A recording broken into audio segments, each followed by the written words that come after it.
Hi, this is the Tinkerers, and we made the Roadster.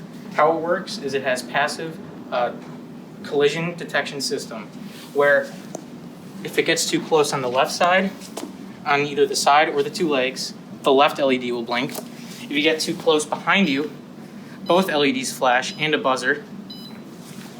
And if anything gets too close to the right side, the right LED blinks. And if the sound is getting too much for you, or the lights, you can activate Do Not Disturb.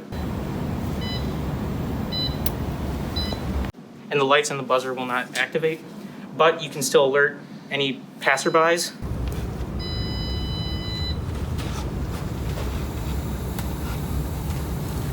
While designing and building the passive collision detection system, aka the Roadster, we encountered several roadblocks. The first and most significant was incorporating 2 LED outputs, a speaker, the Do Not Disturb switch, the horn button, and 7 ultrasonic sensors all integrated into one Arduino board. Initially, we struggled to find enough digital input-output pins on the Arduino to incorporate the 18 pins required. To overcome this, we wired 3 of the ultrasonic sensors to the analog inputs and rewrote the RX-TX serial pins to act as outputs for the LEDs. By combining what we learned while debugging our code and our knowledge of circuits, the team was able to figure out how to add 2 new features, the Do Not Disturb switch and the horn, thereby lowering the number of potential common wheelchair collisions.